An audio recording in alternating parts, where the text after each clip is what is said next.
Welcome to another edition of Catalysts, a platform for the scientific community to connect, discover, and transform.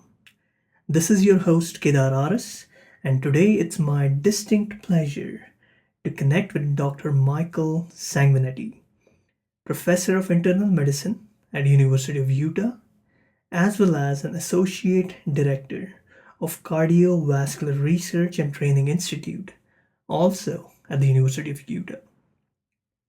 Dr. Sanguinetti's research interests include cellular cardiac electrophysiology, ion channel biophysics and pharmacology, and the molecular basis of inherited arrhythmia. Excitable cells, such as neurons and cardiac cells, can generate electrical signals using ion channels to convert chemical or mechanical signals into electrical signals. These ion channels are specialized passageways located in the cell membrane that, when open, allow rapid movements of ions such as potassium, sodium, calcium, etc., into or out of the cell. And this movement of ions creates an electrical signal. The ion channels open or close in response to chemical or mechanical stimulus. Moreover, these individual ion channels allow only a particular type of ions to pass through. So you have potassium channels, sodium channels, calcium channels, etc. The proper functioning of ion channels is essential for coordinated propagation of electrical impulse throughout the heart, which allows the heart to beat in rhythm and pump the blood in synchrony. Dysfunction of ion channels often leads to cardiac arrhythmias, which in certain cases can be fatal. Dr. Sanguinetti's lab is currently investigating the structural and molecular behavior of different potassium channels and their role in inherited cardiac arrhythmias. Dr. Sanguinetti is a prime example to the spirit of catalysts. He takes special pride in mentoring his students and cultivating lasting professional connections. And he has discovered the benefits of collaborative research, through which he has succeeded in transforming his career as well as the careers of many others.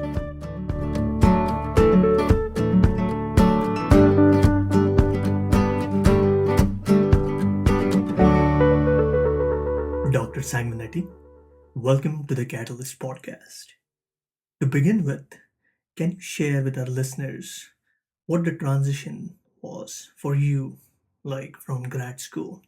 I understand you did your PhD in pharmacology at UC Davis and then did your postdoctoral fellowship at University of Rochester. So can you tell us what that transition was like for you? So yeah, I was doing my PhD in pharmacology and environmental toxicology actually at the University of California, Davis, which is a leading institute for those disciplines. But as I was doing my work, I was doing cardiac electrophysiology and looking at some compounds, actually papaverine from opium, which is actually what I was looking at, and affects calcium channels and K channels, and trying to understand how they work. And then I decided I was actually much more interested in ion channel biophysics than I was in pharmacology or toxicology, which is more applied science. So I started looking around for labs that I thought were at the cutting edge of doing electrophysiology, and identified 2 or 3 labs and contacted the 3 and got an offer from 2 of them. One said, I hope you have your own funding, and I didn't at that time. And another one had a lot of NIH funding, and that was Robert Cass at the University of Rochester, and he was a leading figure at the time in doing cellular level understanding of the ion channel field in cardiac muscle specifically. So in the interim, between when I graduated in June and when I joined his lab sometime late next fall, I did a very short postdoc at Woods Hole, Massachusetts. And that was a Grass Foundation fellowship that I applied for and got. And that was really influential for me because I met all the world's best electrophysiologists, ion channel people who always come there for the summertime. And so you in this fellowship, you do some research on your own, but you also get to meet these kind of leading people. And that was, like I say, eye-opening to me, just how smart these people were and how dumb I felt compared to them. And I said, oh, wow, I really need to up my game a little bit instead of doing pharmacology, understanding biophysics. So when I got to Rocky's lab, then I really got into really hardcore biophysics from real experts, including faculty biologist, my immediate mentor. God. And from that postdoc position, can you share with us what the next steps were and how that eventually led you to CDRTI? Yeah. So I was there as a postdoc at Rochester for 2 years, and went well. We had some interesting papers that have since been well cited on calcium channels primarily.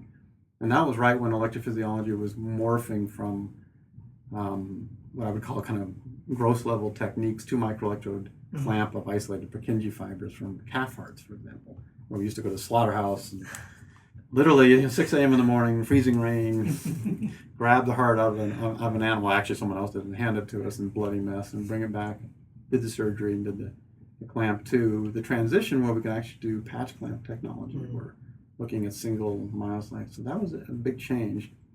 So I was going to do another postdoc. That was my plan, and again, contacted some people in England and Australia. And then at the same time, someone I knew at Rochester suggested an interview for this position in the pharmaceutical industry in Chicago area at Cyril Pharmaceuticals. I went out just sort of to see what it was about, and they convinced me basically to take the job because it was, beautiful lab. Obviously, salary was better, but that really wasn't an issue at the time. It was more what you could do research-wise. I joined Cyril Pharmaceuticals and worked on antiarrhythmic drug discovery, looking for sodium channel blockers mainly, and then K channel blockers.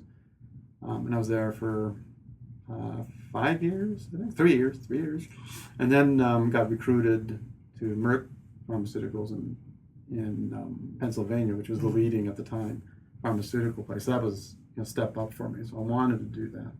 Went there and really enjoyed it, working with chemists and really top level scientists, continuing with antiarrhythmic research.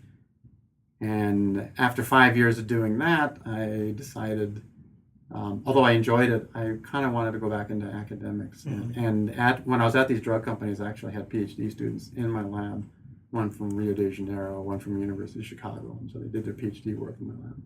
And I taught at Villanova and at Stanford University and for special courses. So I was doing a lot of academic stuff anyway, reviewing papers. And then a position opened up in the cardiology division here at University of Utah.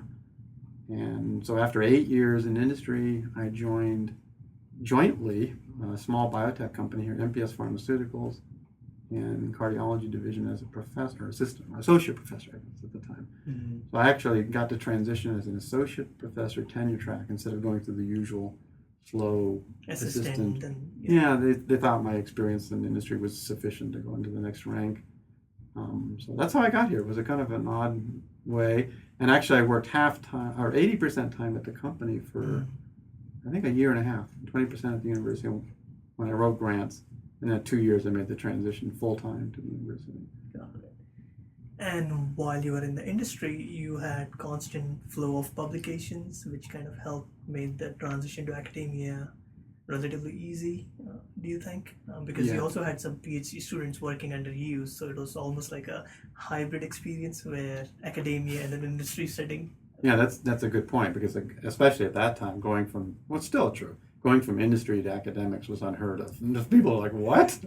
It just wasn't done. And mainly you can't do it because you're not publishing. And you don't, and obviously you can't apply for grants. But no, Merck allowed me to do a lot of basic research.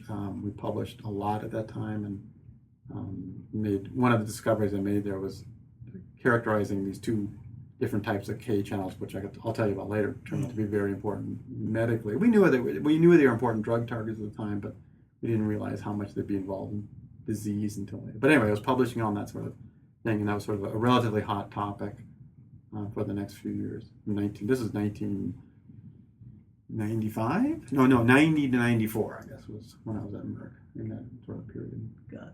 And along the way, did you have any mentoring or guidance that helped you guide your career path, or was it more fortuitous happenstance, or as circuitous as you kind of mentioned earlier? That's how you kind of ended up at Utah. Yeah, I've obviously had mentors at every stage. I think my PhD mentor, Ted West, was very influential. I was the only person in his lab at the time when I did my PhD, so it was a tiny operation. So obviously I got a lot of attention, which is very different than most labs now, which are 10 to 20 people in a lab, for example, in a bioscience lab. He was very influential in making me think of, broader picture. And he wasn't fixated on me publishing for himself, for example. He was well advanced, near retirement age actually, so he didn't really care. He just wanted me to learn stuff. I learned electronics under him and another mentor. But in terms of career path, there was very little mentoring back then. You sort of figured it out on your own. There was very little, as opposed to now at academic institutions where they're all assistant professors, where you get heavy mentorship. But certainly from PhD to postdoc to industry and my first academic position, there was virtually no mentoring about career issues. Science, yes. Career, no. Interesting. So now segueing into the research area, I mean, you have, and I just did a preliminary count, over 150 publications on PubMed alone. And most of those publications are high impact. And as you mentioned, you are responsible, your research was responsible for what we know today about the delayed rectifiers, KR and KS channels, and how blocking of KR channels is responsible for drug-induced long QT syndromes. And that's just one among the list of numerous other discoveries that have today helped us understand and get a better sense of potassium channels. So my question is, given your astounding list of publications and accomplishments, what are some of the research skills that you probably inculcated and or personality traits that you have that has helped you be as successful of a researcher? Well, success is a relative term, first of all. Right. It's been a reasonably successful career in terms of citations and things like that and numbers of papers, but I wouldn't fixate too much on that. I wouldn't say to anyone to do that. But I do think in terms of the diversity of things I've worked on and why some of them have been novel, I guess is the word, was that I think I'm mainly driven by curiosity, trying to understand how things work. So a lot of the studies started off honestly quite descriptive.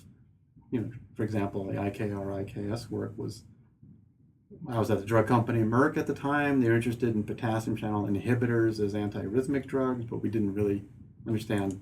Well, actually, there was quite a bit known about potassium channels.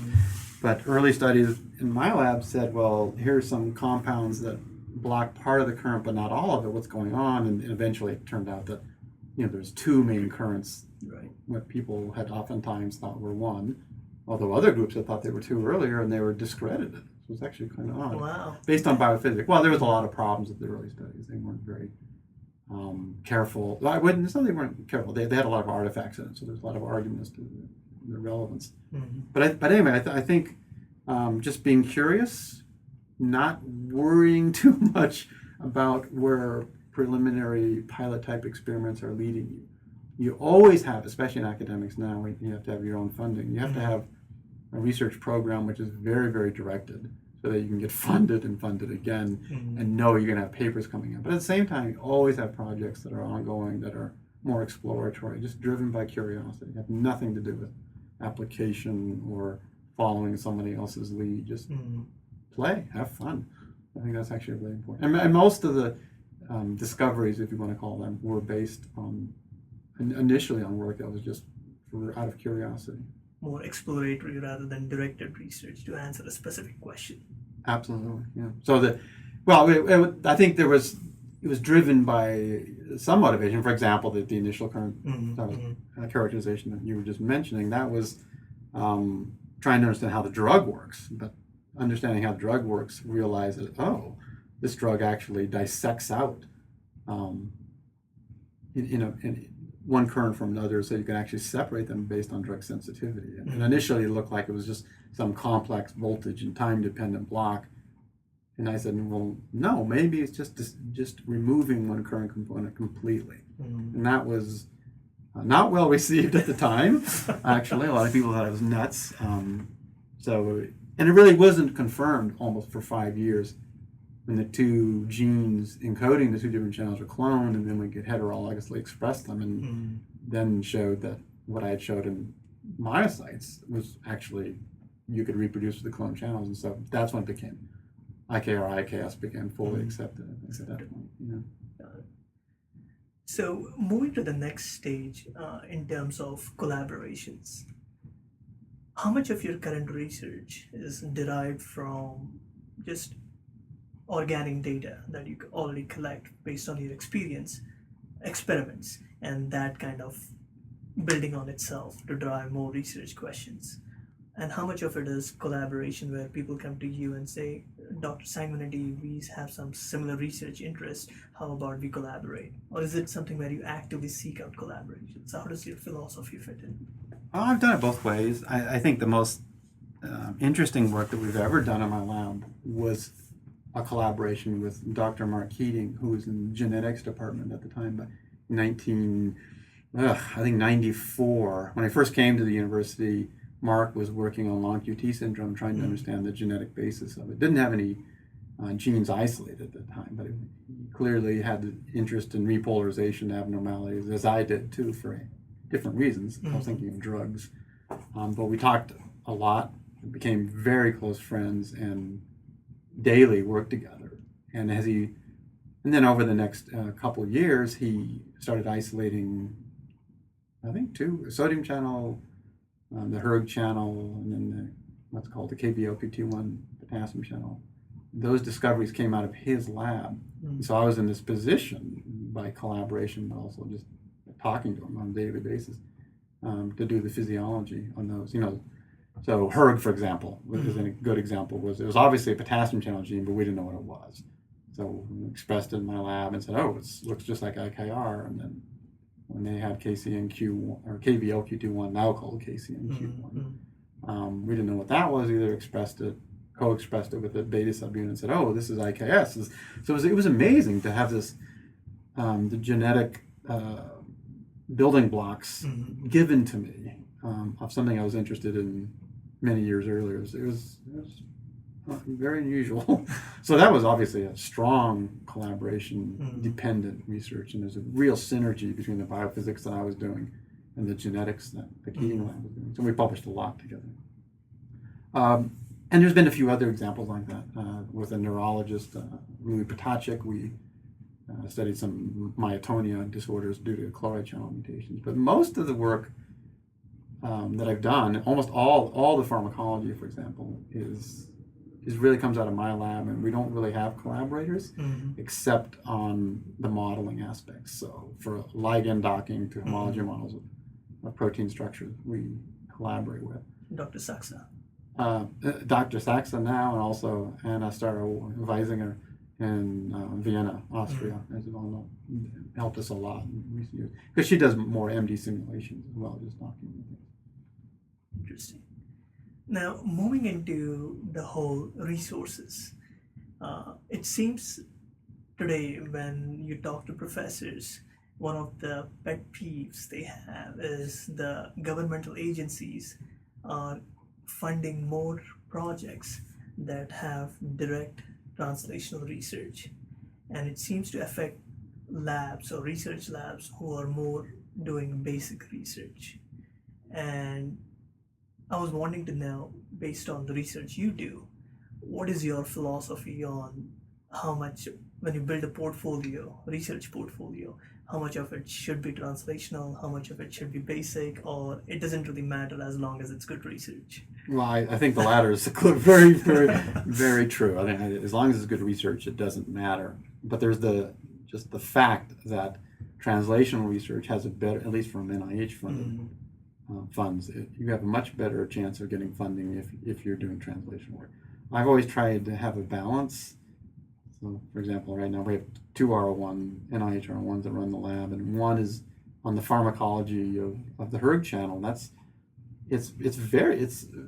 me it's very basic research. We're trying to understand how blockers or activators of the channel bind to the channel, very specifically which amino acids they interact with, how those interactions change with gating, whether the channel is open or inactivated, for example, and not only learn how the drugs work. Most of the drugs will never be used clinically, so there's translationally, there's in a sense no relevance, but they're relevant in that you start to understand how the ligand interacts with the receptor in the channel in this case, but also you learn indirectly, sometimes directly, how the channel works by perturbing it with a ligand binding to it.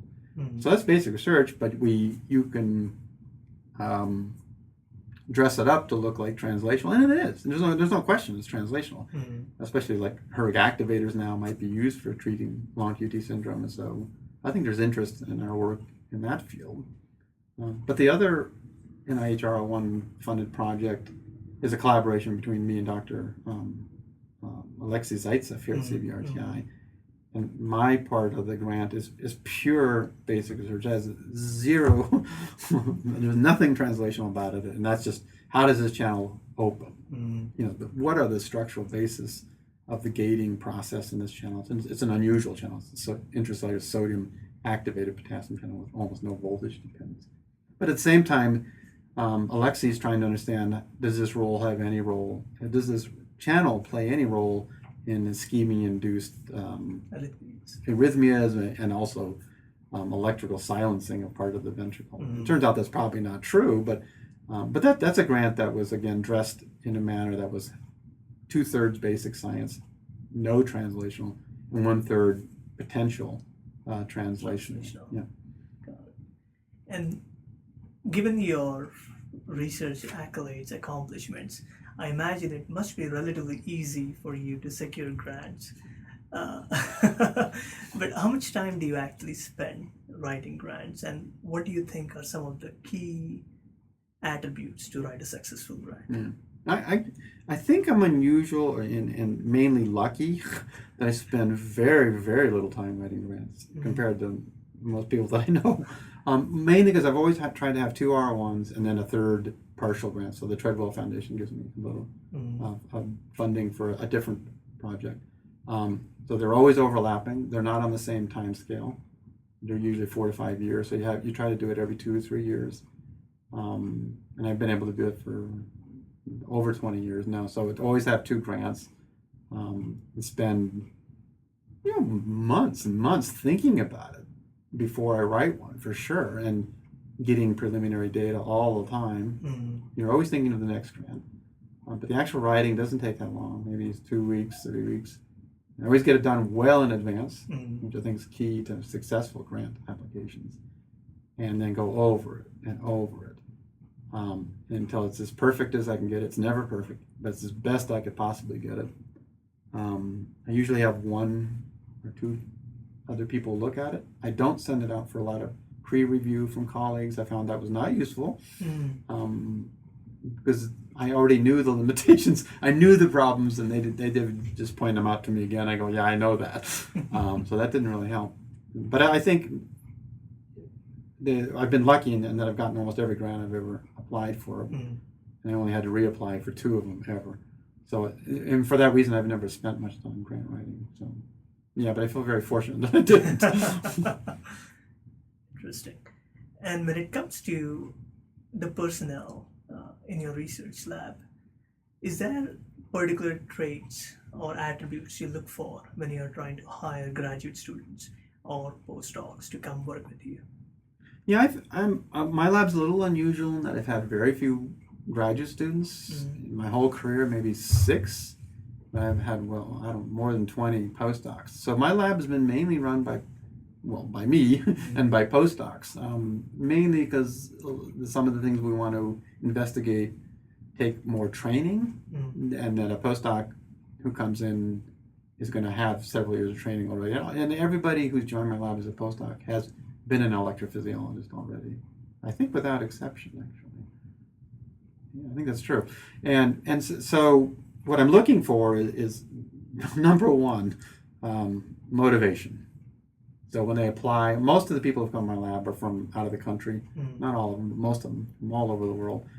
And they apply very specifically to do work like we're already doing. They're very interested in it. And so I, talk to them, email, communicate first, then on the phone, and have them out in some cases. But just trying to understand their motivation. Are they really interested in this, or are they just interested in a postdoc position? They're just interested in the postdoc position as like a job. I'm not interested in them. So motivation, understanding of the problem, so they know what they're sort of getting into already. I think is really important. And I want people who are very curious about the science. And that's hard to judge in advance, I'll admit, but that's really what I'm trying to do. Because then they're going to work. The people who work the hardest and get the most done are the ones that are most self-motivated. I can't push them beyond. And I don't want to. At this level. I don't want to do that. And I just feel like that's not my role to push. Facilitate, yes, but not push. Got it. And then do you spend time mentoring them for their careers beyond your lab, or is that something you, given the way you attract the kinds of people you attract to your lab, they're already self-motivated to find their careers on their own? Everybody needs mentoring in careers. I wish I had it. No, we spend significant time, or I spend significant time with each postdoc and students and technicians talking about this.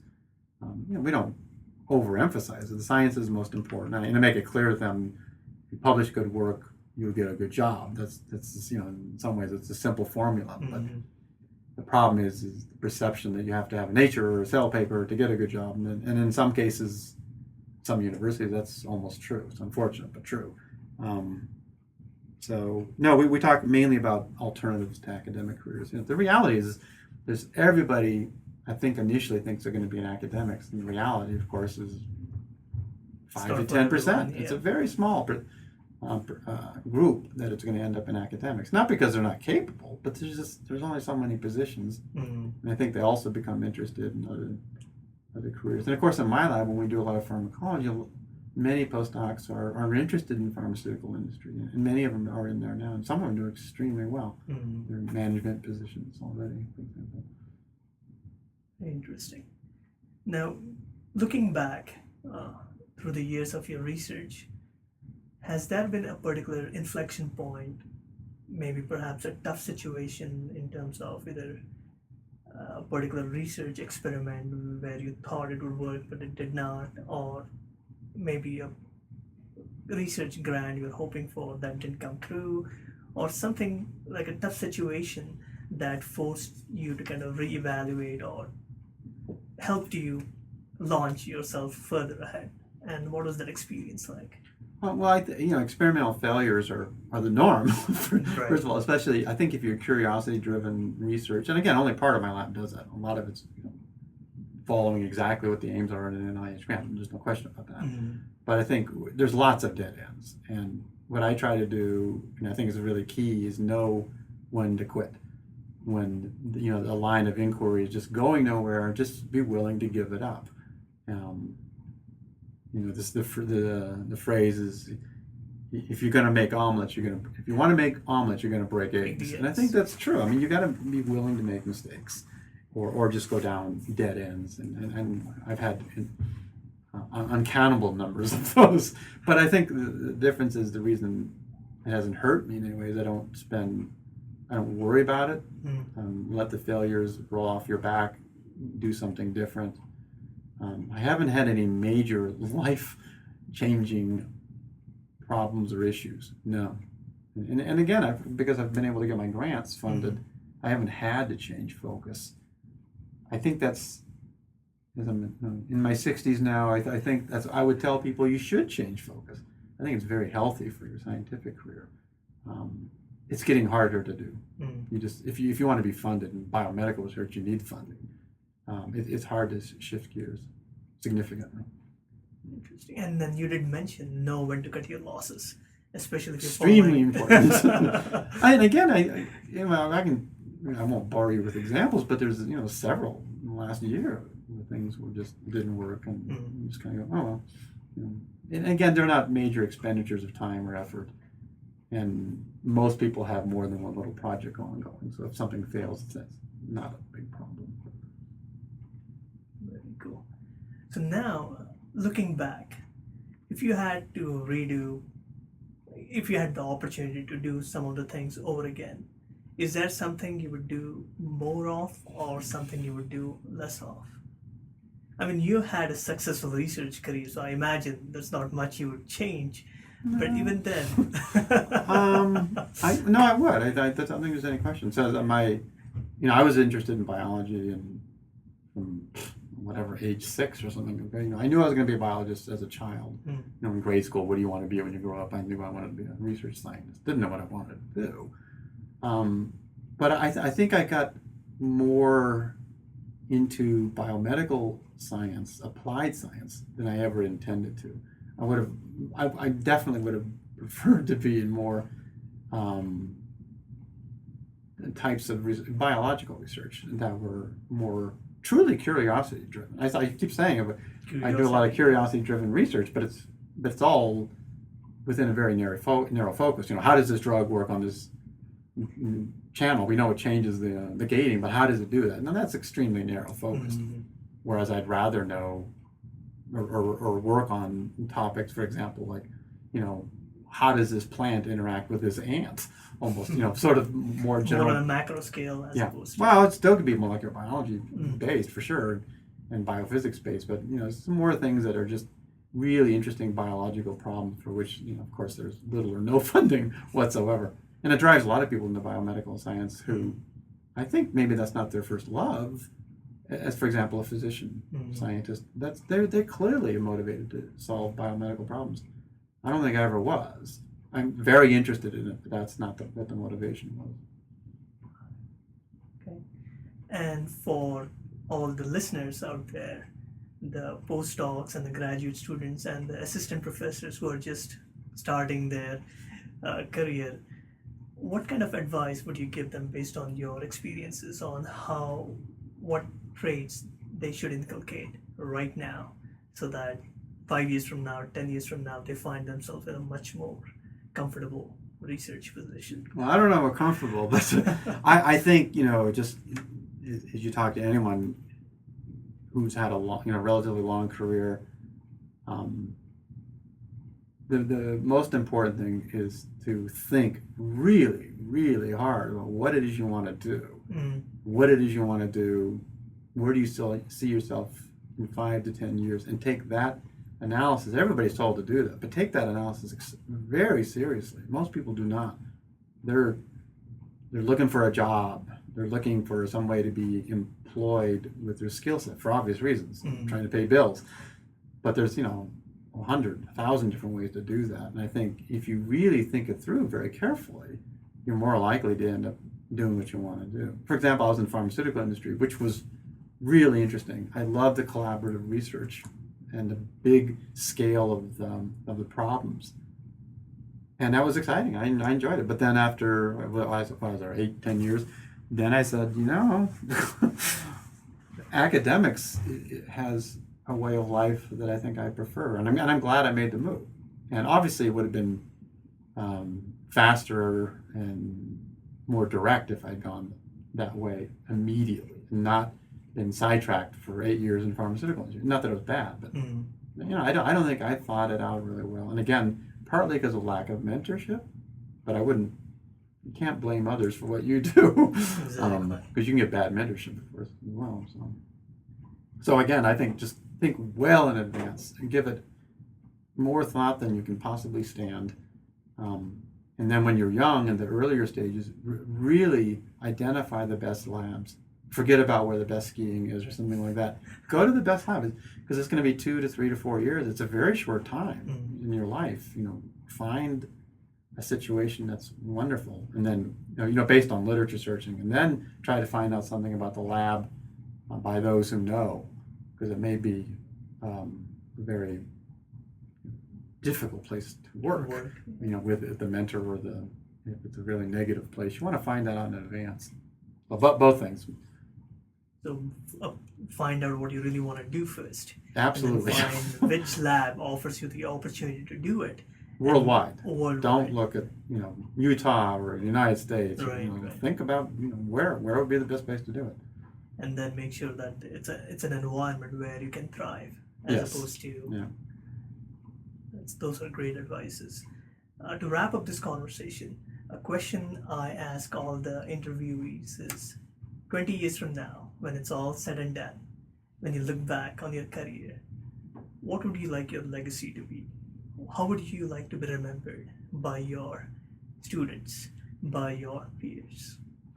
Well, first of all, I would say I'm not really concerned about that, but I do hope that I've given everybody enough mentorship that they didn't stumble through life, at least in that period in which they're in my sphere of influence, and that more than anything else, I gave them the courage to do what they want to do, and not direct them towards something that I think would be more important or more rewarding, because how could I possibly know? I mean, everybody's an individual. So that, I think, more than anything else, it's not that I'm would hope that they become famous scientists. If they do, that's their doing, not mine. I would never take credit for that. So a legacy would be only indirect and hopefully mainly in allowing them to follow their own dreams. Those are great answers. Thank you, Dr. Sanguinetti, for joining us. And with this, we'll end this episode. If you liked what you have heard, I encourage you to share this episode with a friend. I'd also love to hear your thoughts on how you are striving to be a catalyst. So I invite you to leave a comment on the Catalyst's website. Thank you for listening, and until next time, connect, discover,